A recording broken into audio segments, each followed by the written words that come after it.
Okay, let's go for it. This is Mark's Gospel 14, starting at verse 1.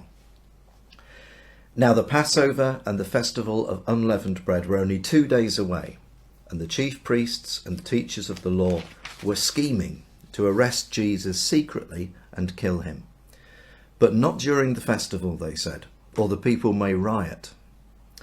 While he was in Bethany, reclining at the table in the home of Simon the leper, a woman came with an alabaster jar of very expensive perfume made of pure nard. She broke the jar and poured the perfume on his head. Some of those present were saying indignantly to one another, "Why this waste of perfume? It could have been sold for more than a year's wages, and the money given to the poor." And they rebuked her harshly. "Leave her alone," said Jesus. "Why are you bothering her? She has done a beautiful thing to me. The poor you will always have with you, and you can help them any time you want, but you will not always have me."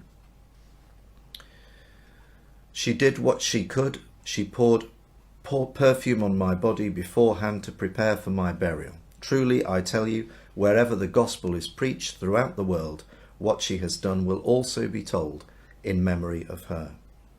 Then Judas Iscariot, one of the 12, went to the chief priests to betray Jesus to them. They were delighted to hear this and promised to give him money.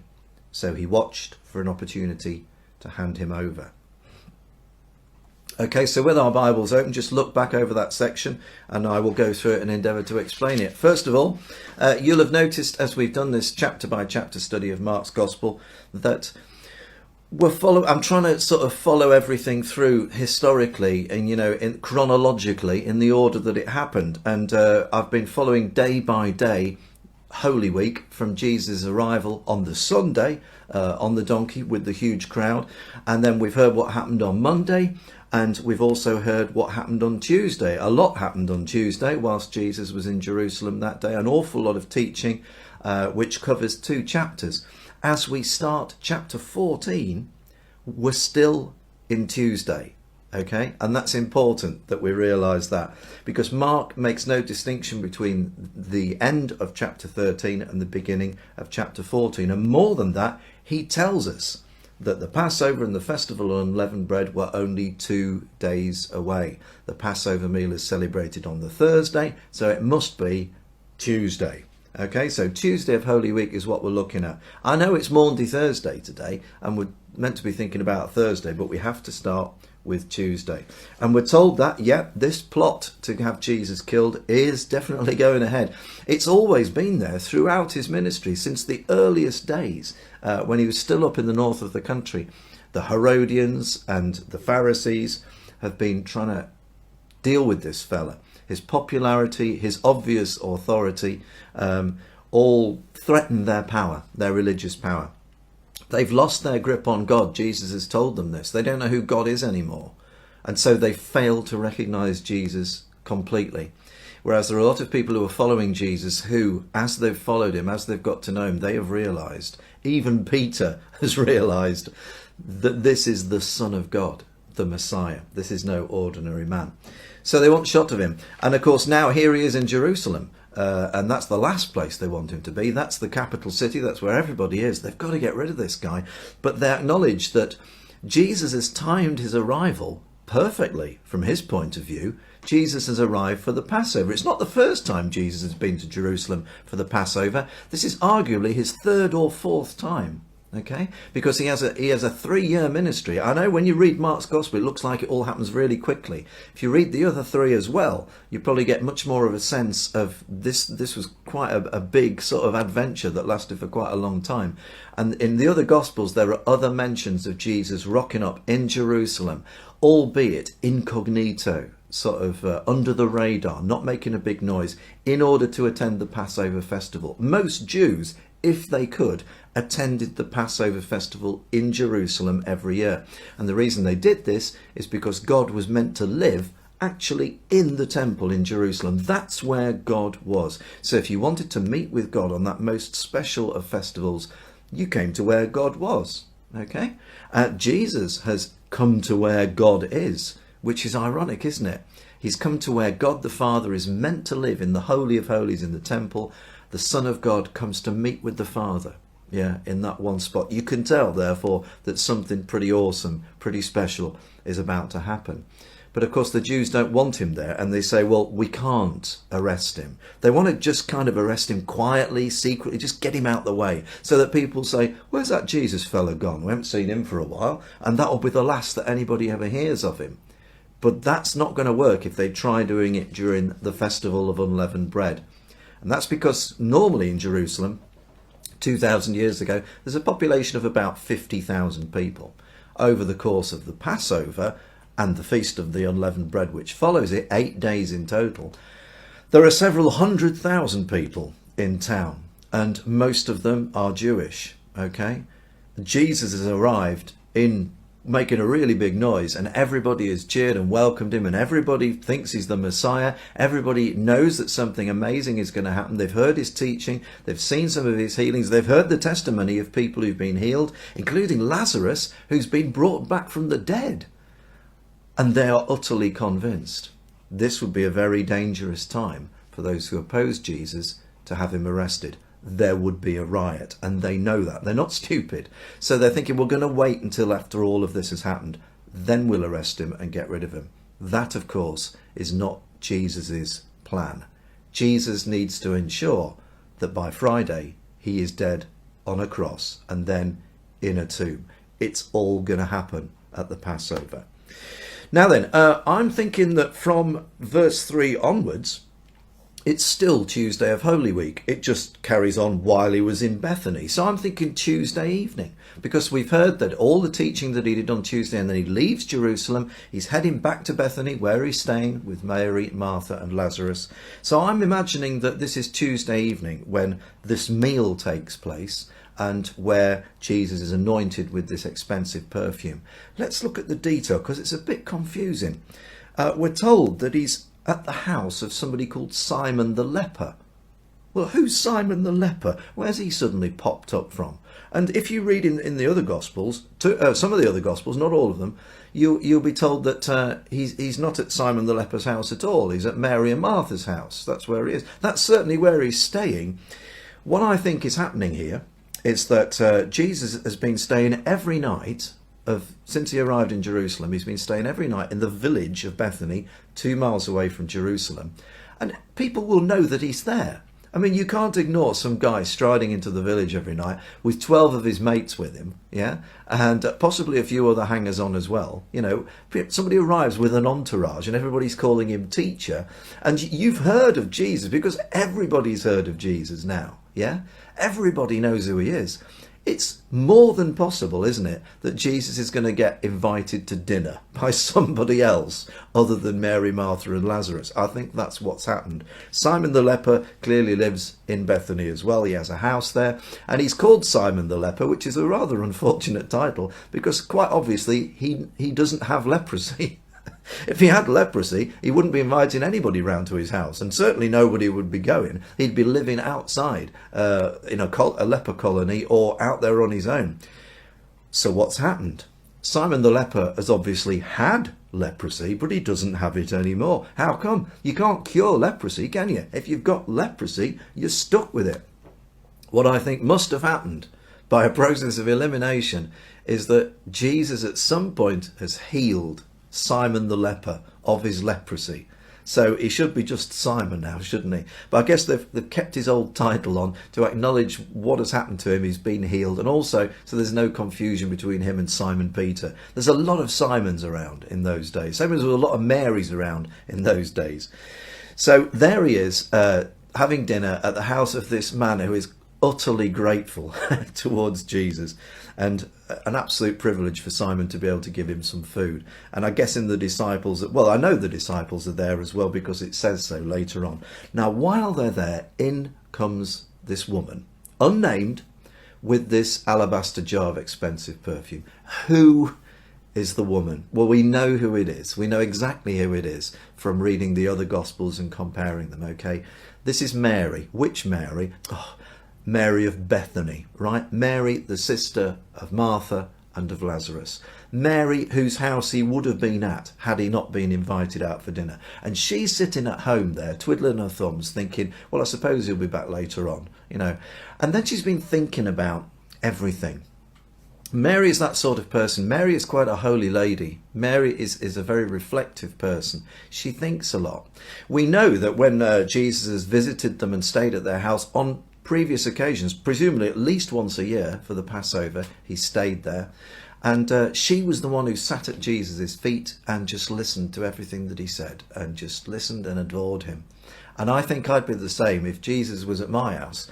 I mean, you wouldn't get dinner. I'd just be sitting there talking with him. We might have a few beers together and all the rest of it, and just chat about stuff. And I wouldn't want to leave at any point. I'm sure you wouldn't either. So suddenly Mary sat on her own in her house. She's not invited to this party. It's all very male, isn't it? Yeah, it's only the fellas that get talked about, and particularly in Mark's Gospel, it's only the blokes who ever get mentioned. Have you seen any mention yet of Mary Magdalene? Nah. Mark really isn't bothered.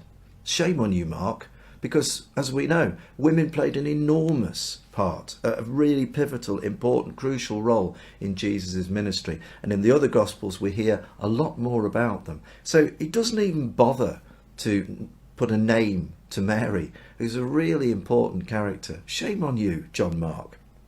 Good job we know who he is. Anyway, Mary comes in, and Mary has sussed out what Jesus is doing. She's figured it.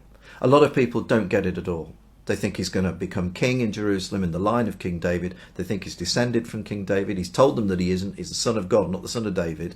They're not taking it on board. Even the disciples don't get it. He's told them 3 times that he's going to die and come back to life. He's told them who's going to arrest him, who's going to kill him. They really haven't absorbed this information or understood it. But Mary has. She's figured it out. She's one of those who has figured out what Jesus' game plan is. She must have seen, when he came home from those days of teaching in Jerusalem, how he arrived back and all the disciples would be absolutely buzzing with what had happened during the day.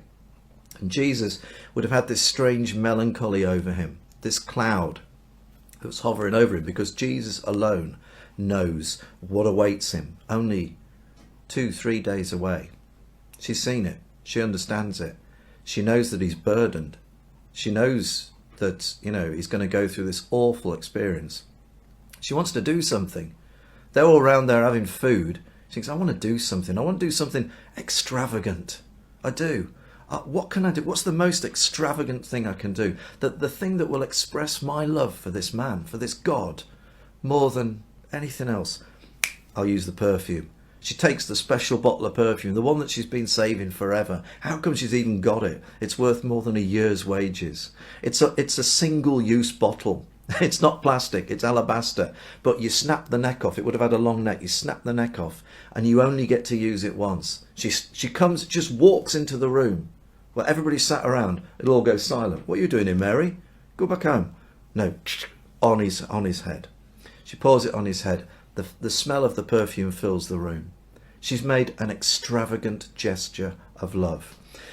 In 2021, we hear a lot in modern theology, in our modern Christian teaching, and in our worship as well, about extravagant worship, about extravagant acts of love.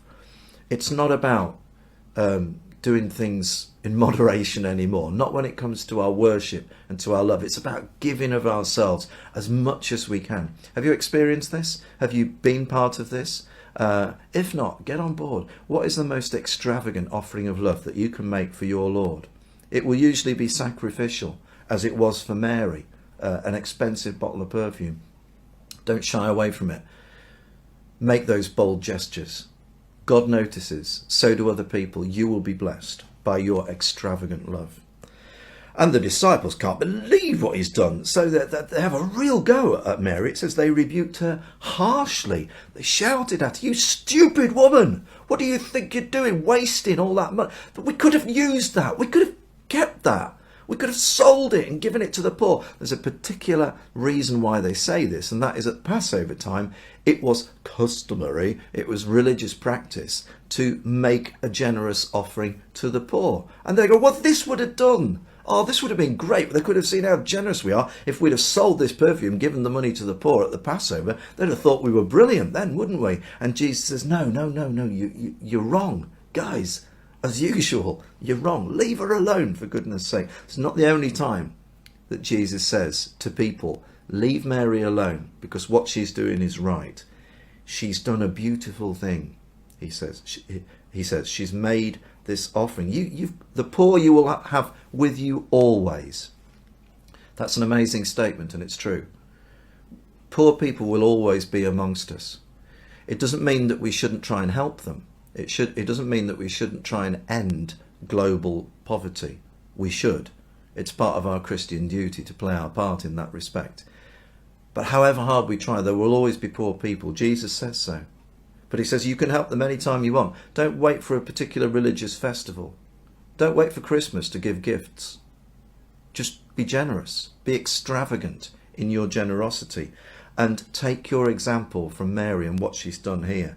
She did what she could. She acknowledges that I'm not going to be here for much longer. She's made this amazing offering. And she's done it symbolically. She knows that I'm going to die. And what she's done is she's anointed my body for burial. When somebody dies in that culture, they would anoint the body with oils, with perfumes. You remember when Jesus was born and the wise men brought the three gifts, gold, frankincense and myrrh. Gold for a king, frankincense for a priest. Myrrh that was used to anoint dead bodies for burial. And that's what Mary's done. She's done it out of love, out of extravagance.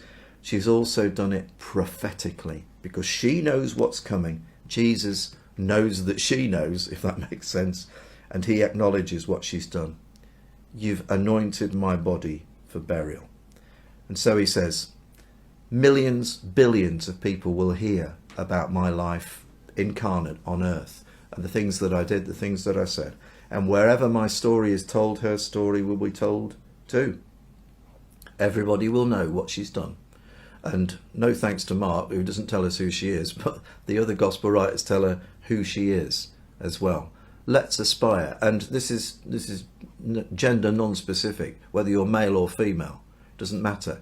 Let's be extravagant in our love for Jesus. Let's not be frightened of it.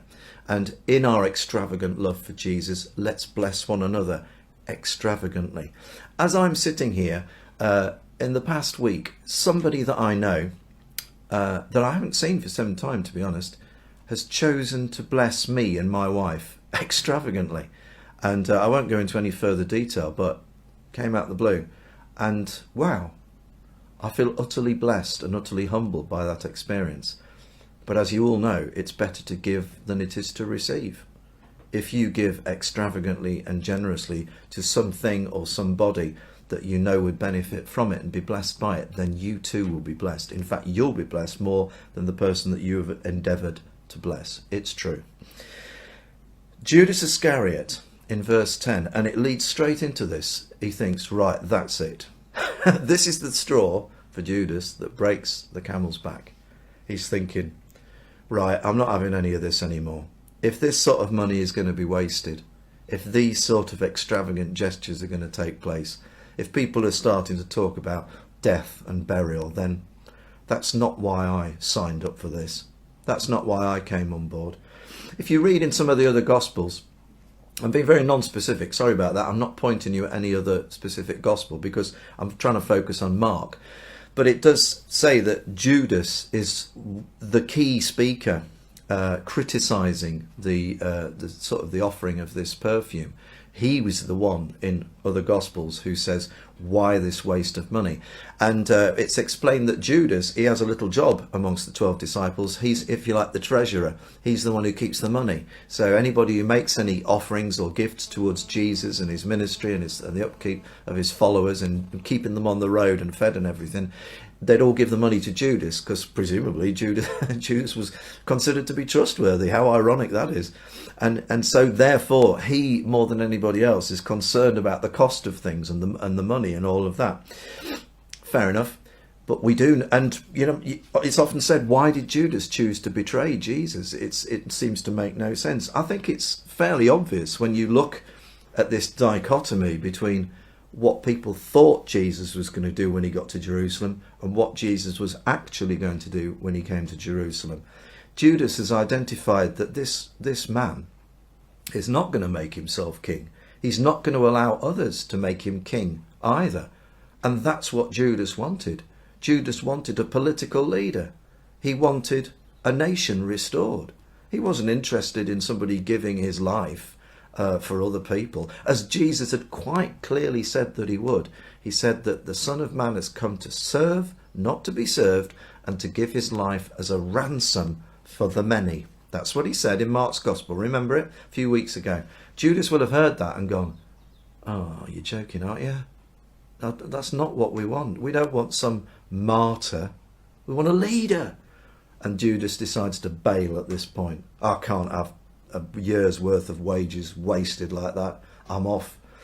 And this, of course, is what the chief priests and the Herodians are absolutely delighted to hear. It says they were delighted to hear about Judas's betrayal. They thought they were going to have to wait until after the festival.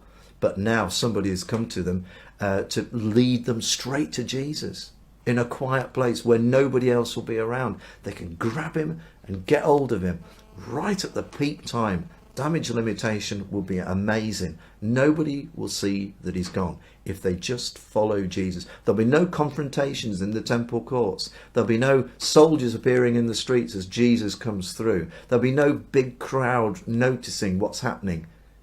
They can go straight to him in a quiet place. They don't know where he's living. They don't know where he is. Judas is going to take them straight there. Do you see how this betrayal is working? Is going to work. And they offer him money. And it mentions that, so presumably Judas is actually pretty much driven by money and hates to waste money, wants money. Perhaps he's greedy, perhaps he's selfish, perhaps he's motivated materially. What about you and I? To what extent are we motivated materially? Does this mean that we end up being enemies of Jesus? Well, do you know, if all of your motivation or my motivation comes from money, possessions, we will start to lose our grip on Jesus for sure. In many ways, it's better to have very little, said Ralph in his room surrounded by musical instruments and other things. I know I've got a lot of stuff. But if that becomes our primary motive, I'm starting to sound like a proper hypocrite, aren't I? Then we will start to lose it. Simplicity, my friends, is the most important thing. How much have you got that if you lost it would severely depress you and undermine your life? Can you live simply? Can I live simply? Can I live without these keyboards behind me? Yeah, I can. Yeah. Let's continue before I start tying myself in too many knots. I'm now at verse 12. We are now at Maundy Thursday in our narrative. On the first day of the festival of unleavened bread, when it was customary to sacrifice the Passover lamb, Jesus' disciples asked him, "Where do you want us to go and make preparations for you to eat the Passover?" So he sent two of his disciples, telling them, "Go into the city, and a man carrying a jar of water will meet you. Follow him. Say to the owner of the house he enters, 'The teacher asks, where is my guest room, where I may eat the Passover with my disciples?' He will show you a large room upstairs, furnished and ready. Make preparations for us there." The disciples left, went into the city and found things just as Jesus had told them. So they prepared the Passover. When evening came, Jesus arrived with the 12. While they were reclining at the table eating, he said, "Truly, I tell you, one of you will betray me, one who is eating with me." They were saddened. And one by one they said to him, "Surely you don't mean me?" "It is one of the 12, he replied, "one who dips bread into the bowl with me. The Son of Man will go just as it is written about him. But woe to that man who betrays the Son of Man. It would be better for him if he had not been born." While they were eating, Jesus took bread, and when he had given thanks, he broke it and gave it to his disciples, saying, "Take it, this is my body." Then he took a cup, and when he had given thanks, he gave it to them, and they all drank from it. "This is my blood of the covenant, which is poured out for many," he said to them. "Truly, I tell you, I will not drink again from the fruit of the vine until that day when I drink it new in the kingdom of God."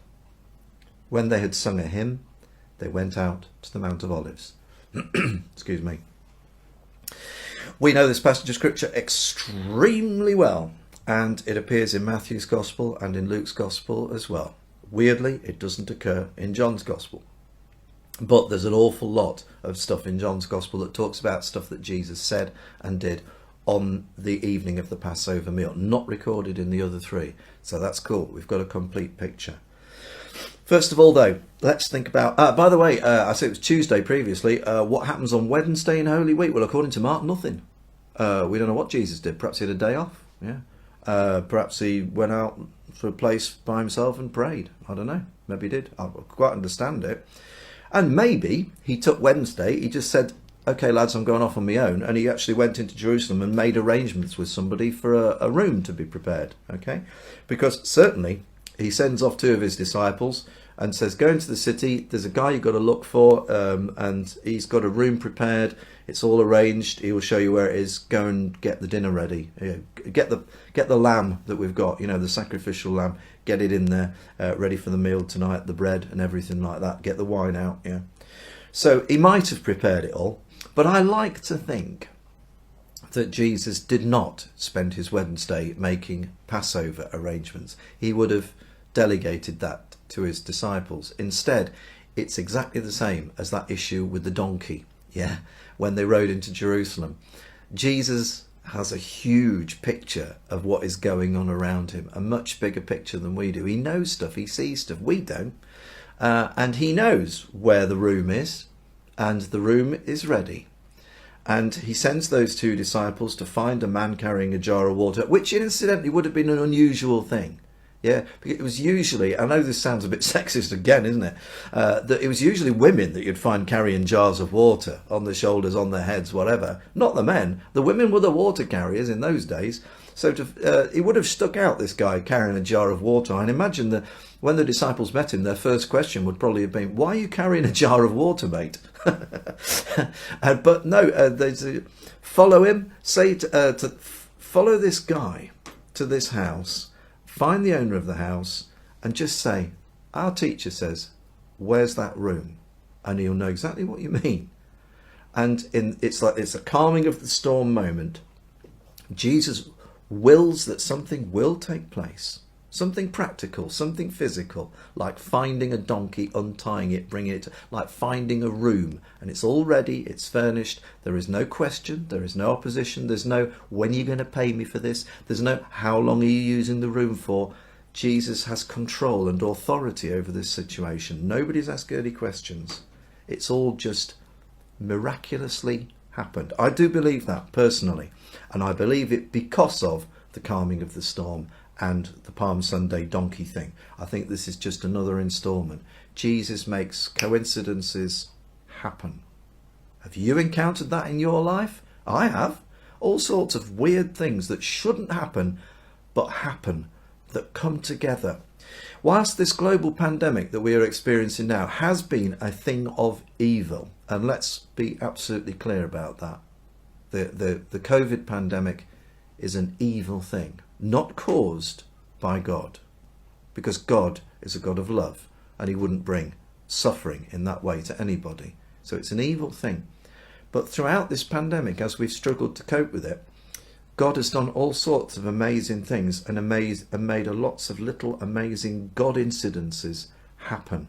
Lots of little aspects of deliverance. He's given us opportunities, even in our suffering, to experience new things. One of the things maybe for you, if you've been following this series of Bible study, is to go deeper into his word, because you've had the time and the opportunity. And it's the same for me. I've had the time and the opportunity to bring all these video talks to you, because I wouldn't have been able to otherwise. I'd have been running around all over the place doing all sorts of things as part of my job.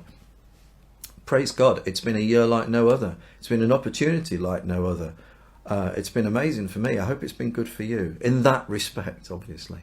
Nobody's saying, oh, praise God for the pandemic. Nobody.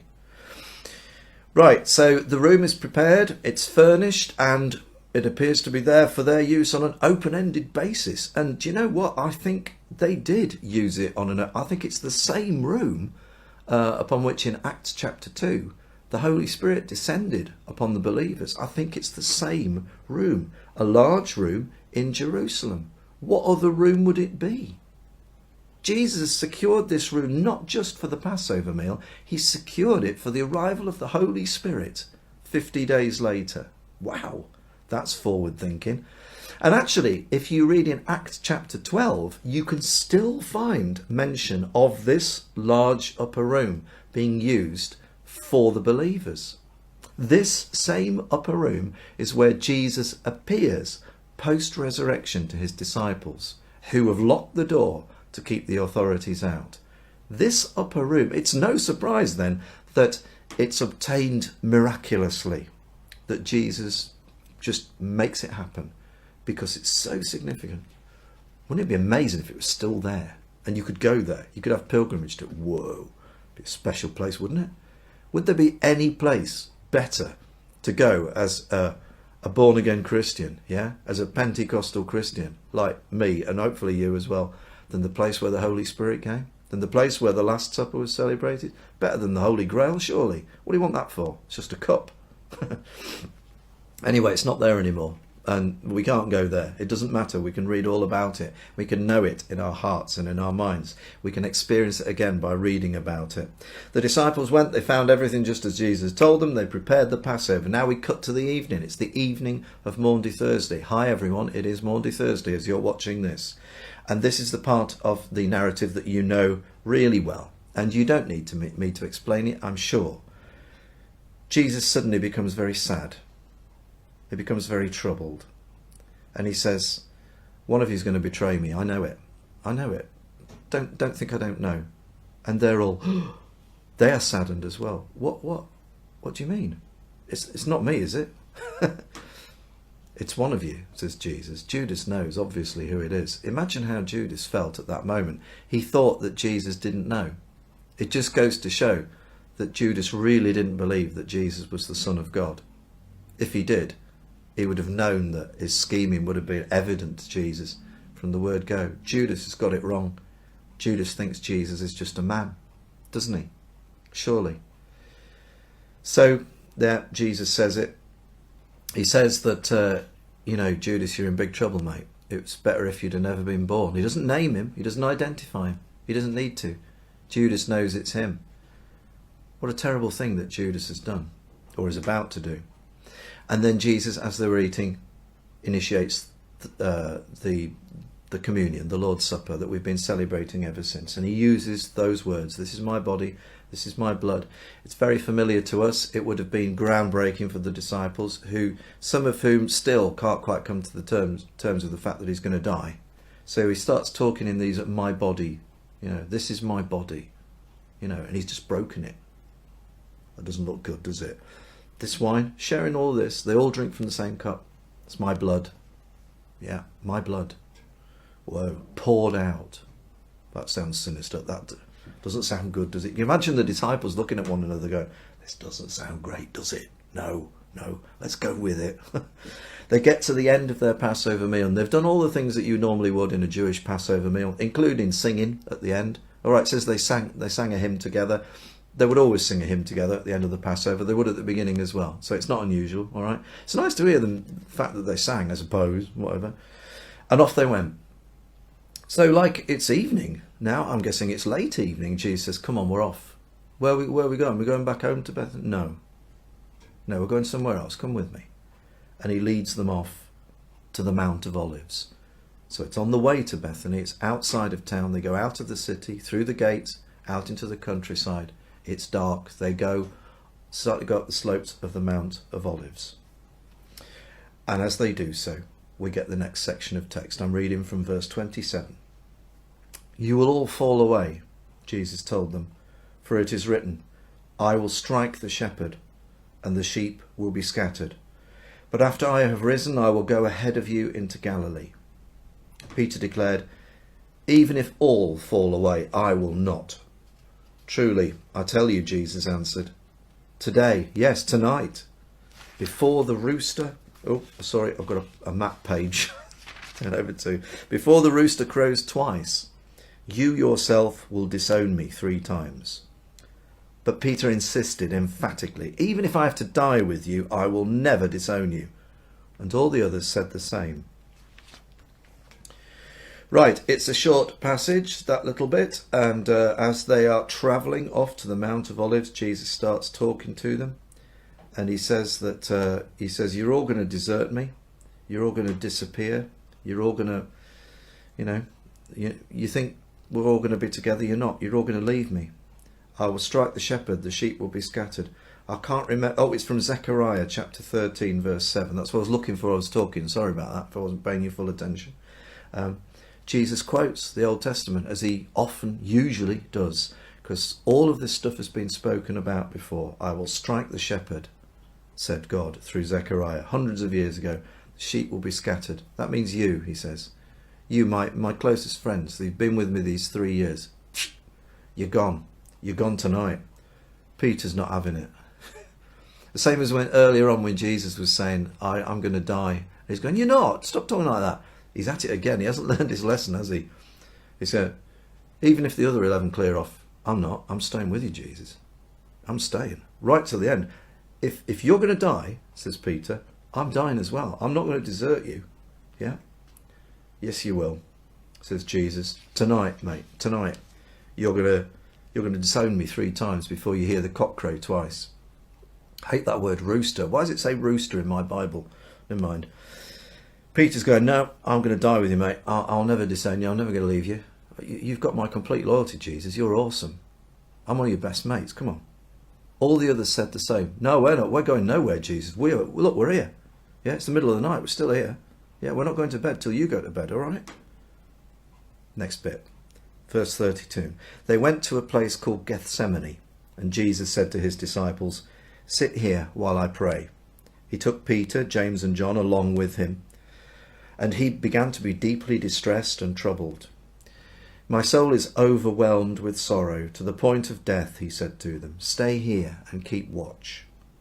Going a little farther, he fell to the ground and prayed that if possible, the hour might pass from him. Abba, Father, he said, everything is possible for you. Take this cup from me. Yet not what I will, but what you will. Then he returned to his disciples and found them sleeping.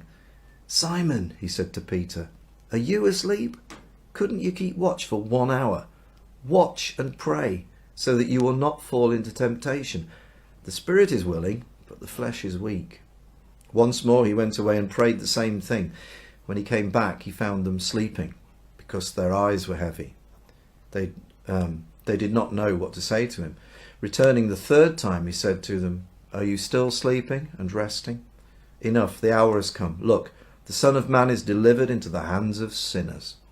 Rise, let us go. Here comes my betrayer. Wow, how much drama do you want? There's a lot of drama in this passage. They came to a place called Gethsemane. That's in the lower slopes of the Mount of Olives. So they haven't had to go all the way at the top of this 2,700 foot mountain. That would be a major expedition in the middle of the night when you just had dinner, all right? No, it's on the lower slopes. It's one of Jesus' favourite places. It's a garden, there are trees, there are plants, it's lovely. During lockdown, maybe you found your little Gethsemane place. I don't mean that in a negative way, I mean that in a beautiful way, a beautiful place that you like to be to pray. That's one of Jesus' favourite places to pray. He sought out places within nature where he loved to be and pray. I do the same. Do you do the same? If you've never done it, give it a whirl. Make sure there's nobody else around. You start talking to Jesus, they might think you've lost it. There's Jesus. He's got all his 12 disciples with, well, possibly there's only 11 now. If you read in other Gospels, Judas, after the meal, was gone. Well, obviously he's gone because he's about to betray Jesus, so he's not with them. Yeah, think about it, Ralph, it makes sense. Judas has left at the end of the Passover meal. I'm guessing they're looking around going, where's Judas? Oh, he's the one. He's the betrayer. Oh, who'd have thought? Such a nice bloke. I'll tell you what, he's got all the money as well. He's legged it with the money. But they're going with Jesus. They get to this garden. Jesus says, sit here, fellas. Just wait there. I'm going on ahead to pray. Peter, James, John, you come with me. It's those same 3, the inner circle. Okay? Peter, James and John on the mountain of transfiguration. Peter, James and John in the room with Caiaphas and his dead daughter that Jesus brought back to life. He's given them that special insight. He's taken them with him so that we have his words of prayer. That's why they went. Okay? Jesus takes those three, gets to a place where they are on their own. He says, you stay there. And he says, stay awake, will you? Watch, keep watch, so nobody else comes up. And pray as well. Going a little farther, but within earshot, and this is crucial, Jesus starts praying. He falls to the ground. He prays. He prays in anguish. He knows what's coming.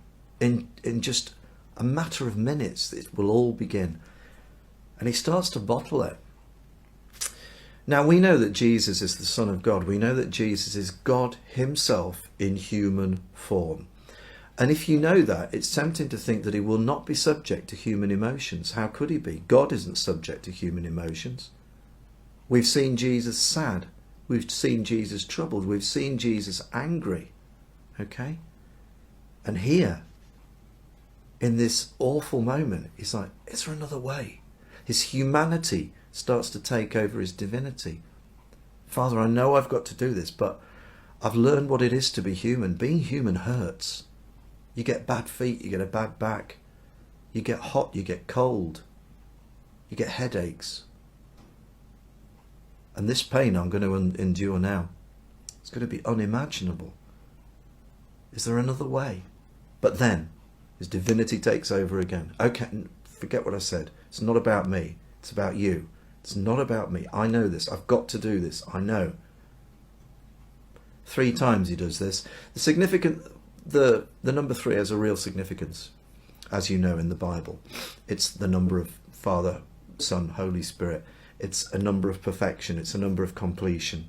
He does it. He prays 3 times, and that is of significance to the Jewish people who would understand this sort of numerology. There's nothing weird about it. Okay, it's just significant. 40 is the number of endurance. For instance, Noah's flood, 40 days. Jesus in the desert, 40 days. Certain numbers were understood to have particular significance. He is within earshot of Peter, James and John, so that Peter, James and John hear what he says, and they experience themselves that moment of vulnerability, which is how Mark is able to record it. You might say, how do we know that Jesus prayed that if he was on his own? Well, he was on his own, but he was within earshot. He made sure of those 3 disciples. Peter tells John Mark, that's his full name. Mark writes it down. Okay. As they come back the 3rd time, Jesus says, right, that's okay. It starts now. It starts now. Ready, everybody? This is the moment. Let's read on. Verse 43. Just as he was speaking, Judas, one of the 12, appeared. With him was a crowd armed with swords and clubs, sent from the chief priests, the teachers of the law, and the elders. Now the betrayer had arranged a signal with them. The one I kiss is the man. Arrest him and lead him away under guard. Going at once to Jesus, Judas said, Rabbi, and kissed him. The men seized Jesus and arrested him.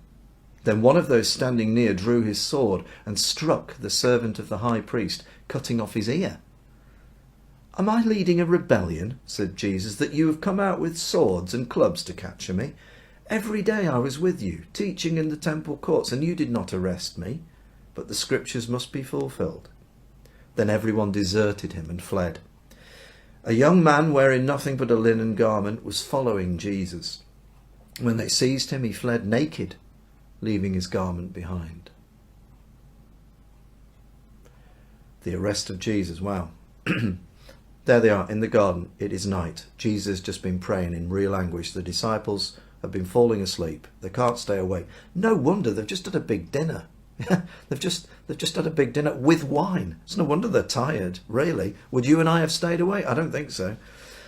And then, as he is still speaking, up comes Judas. Oh, Judas is back. Oh, where have you been? You can imagine them at least thinking. But Judas is not alone. He's got a crowd. He's got a mob. And they've got swords. Now, if they've got swords, yeah, they could be local Jewish people. But I'm guessing he might have a few soldiers with him. And I believe that in some of the other Gospels, we are told that there are Roman soldiers present.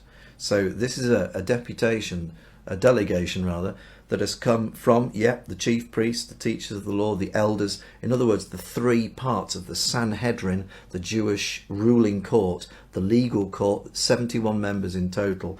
They've been sent by the Sanhedrin. It's an official crowd. They've got a mob together. They've armed them. Some of them are Roman soldiers. They've been in touch with the Romans as well, so they've got swords. Others have got clubs, just bits of wood in their hand. So they've been hastily assembled. You, grab something. Close. All right, I'll grab this baseball bat, which I happen to have, or whatever it is. It's cricket bat. Yeah, I'll take that. Yeah, and they've just turned up in order to arrest Jesus. And isn't it weird that they feel that this is necessary? And Jesus said so. Am I leading a rebellion, says Jesus? I'm not. You don't have to come with all these like soldiers and angry thugs that you've found. I'm not going to resist you.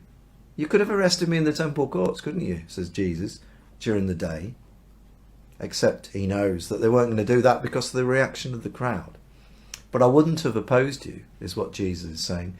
If you'd have come up when the whole crowd was around me and just says, come with us, Jesus, I would have come with you. You'd have had a riot on your hands, but I would have come with you. The betrayer, Judas, comes up and he kisses Jesus. There's nothing unusual about kissing somebody in that culture. I wish we kissed one another more in this culture. Can't at the minute with COVID and all the rest of it, yeah. But I guess, you meet somebody now under normal circumstances, you go give them a hug regardless of their gender, just as a sign of your friendship. Judas kisses him, but it has a special significance, of course. That's the sign, the one I kiss, that's him. It just goes to show that the people who've come with him, the soldiers and the thugs, they're not interested in Jesus. They're not the sort of people who would be. Yeah, they're just, interested in violence, in causing trouble.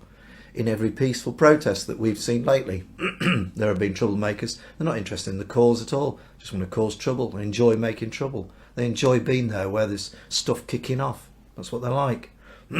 These are the people that Judas has brought with him. They've been sent by the authorities. They're just thugs, don't even know who Jesus is. They haven't been there in the crowd in the temple courts listening to what he says, not interested.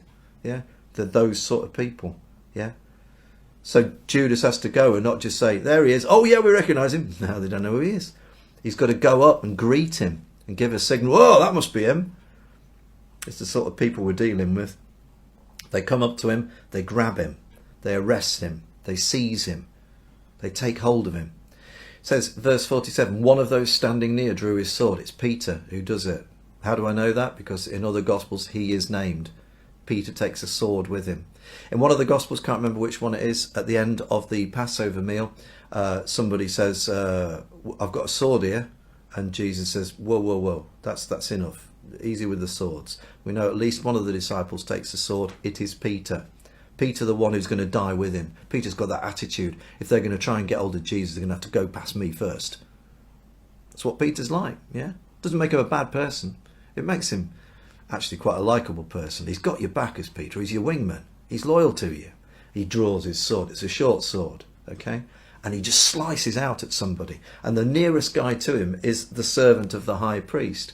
The high priest said, you, go. His name is Malchus.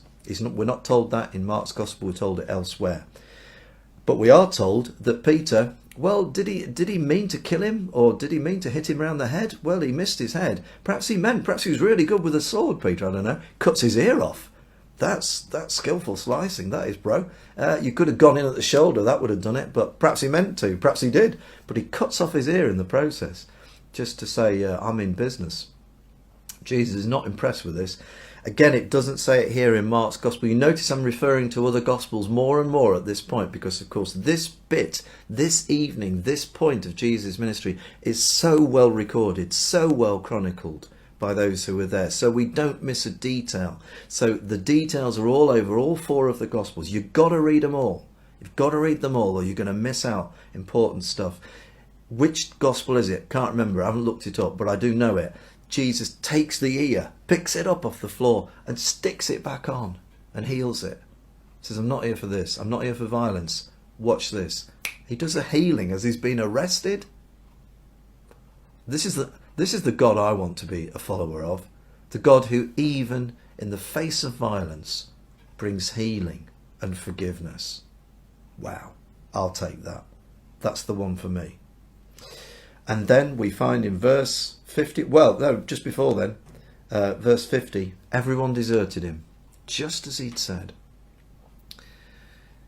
You know, with all the best of intentions, all of us want to be Christians. We want to do the right thing. We want to live well for Jesus. We want to follow. We want to accept what he has for us in life. But, you know, when things start kicking off, when things get really violent, we're tempted to run, aren't we? Even with the best of intentions, the best strength of will. We're humans. We can turn and we can run. And they all do. All 11 of them.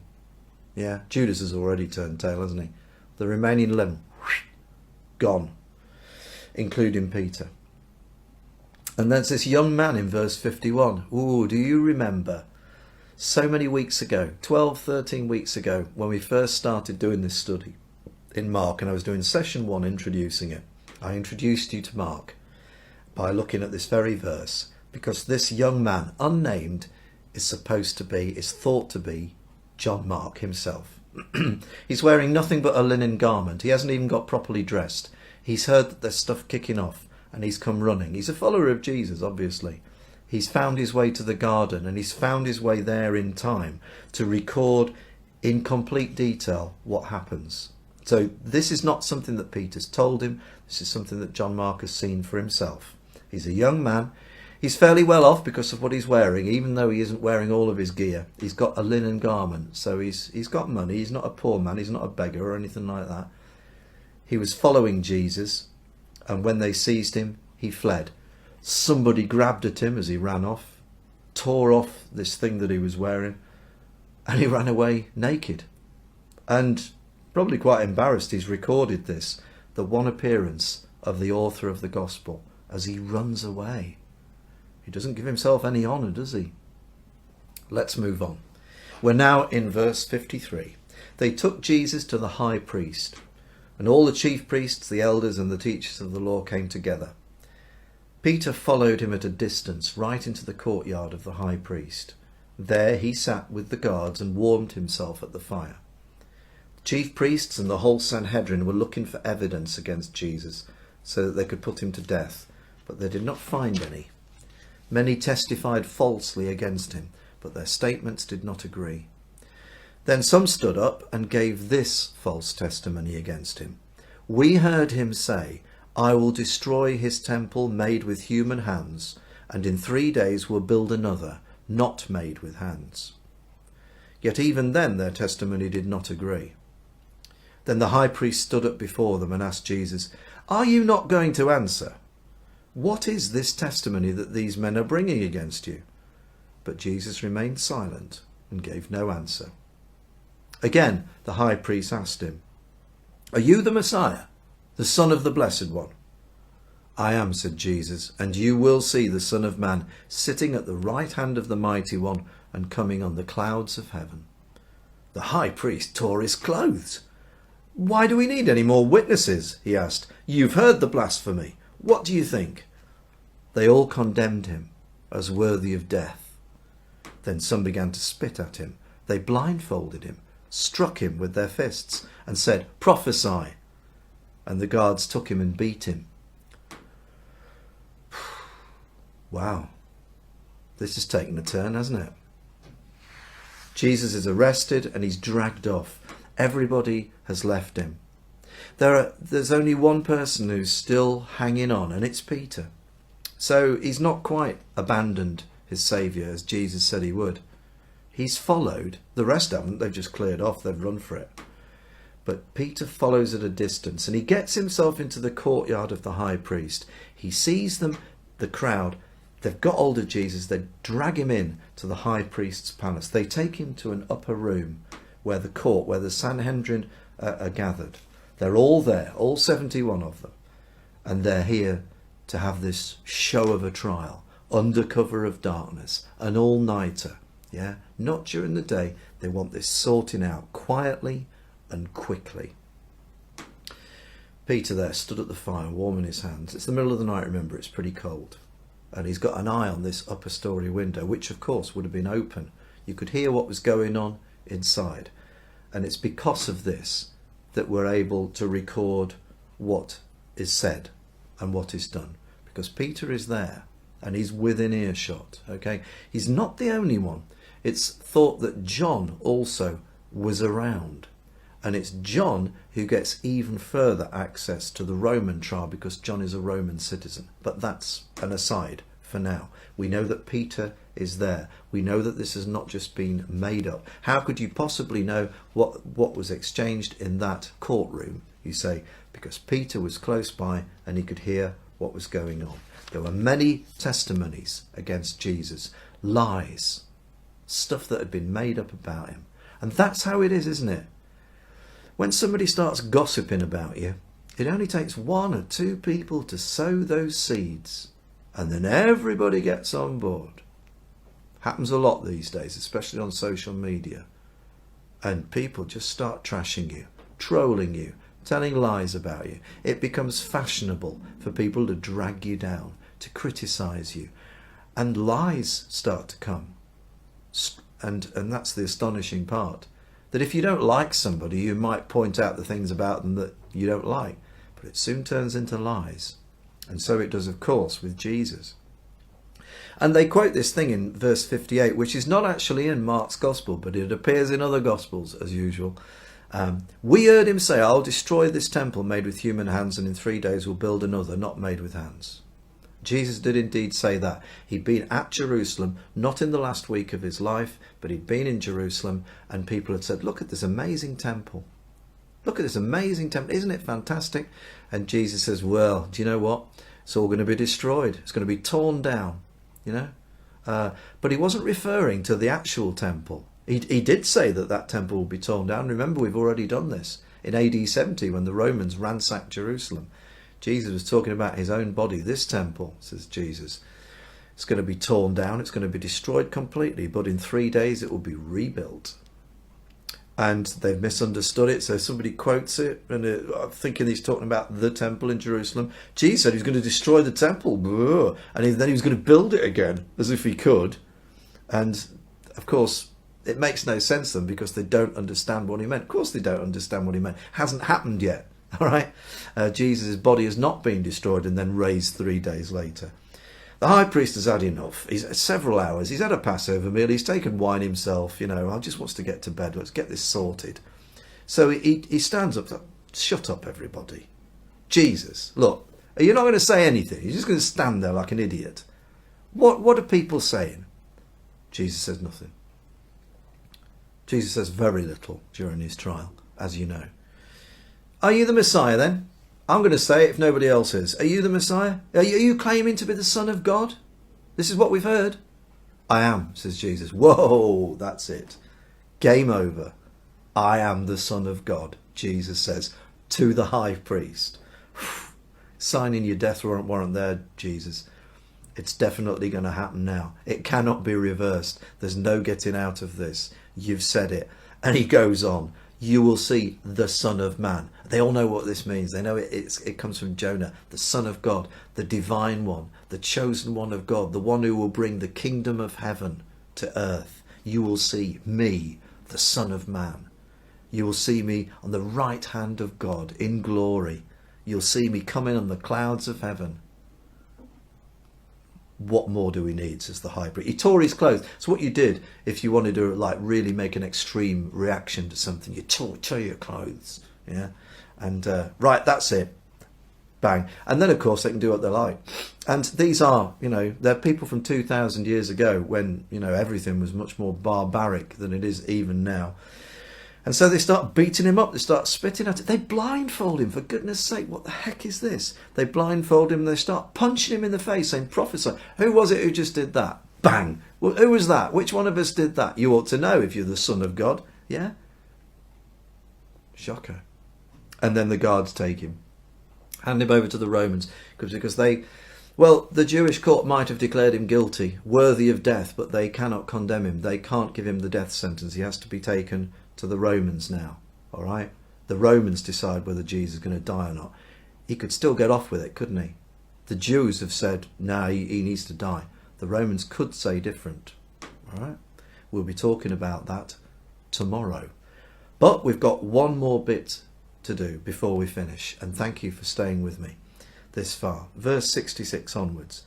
While Peter was below in the courtyard, one of the servant girls of the high priest came by.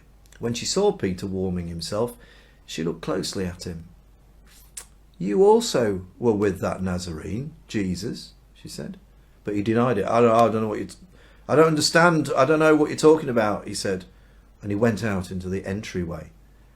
When the servant girl saw him there, she said again to those standing around, "This fellow was one of them." Again he denied it. After a little while, those standing near said to Peter, "Surely you are one of them, for you're a Galilean." He began to call down curses, and he swore to them, "I don't know this man you're talking about." Immediately the rooster crowed the second time. Then Peter remembered the word Jesus had spoken to him. "Before the rooster crows twice, you will disown me 3 times. And he broke down and wept. That's the end of chapter 14. This is fairly straightforward, this bit. You know it very well. 3 times. Notice there's that number 3. Again, that special number, the number of significance, the number of completeness. Peter says 3 times that he doesn't know Jesus. It means it's of God. Yeah, it's understood by God. It's even, not caused by God. Peter said what he wanted to say at that time. But you could imagine that situation, because it's so ordinary, it's so mundane, it could have been any one of us. There he is, he's trying to hear what's going on in the courtyard, stood by the fire. He's pretending to warm his hands as much as he's actually warming his hands. He's stood there, and there's a servant girl of the high priest. She's walking past. She goes, "I know you. You're with Jesus." No, I'm not. No, I'm not. Leave me alone. I'm trying to hear what's going on.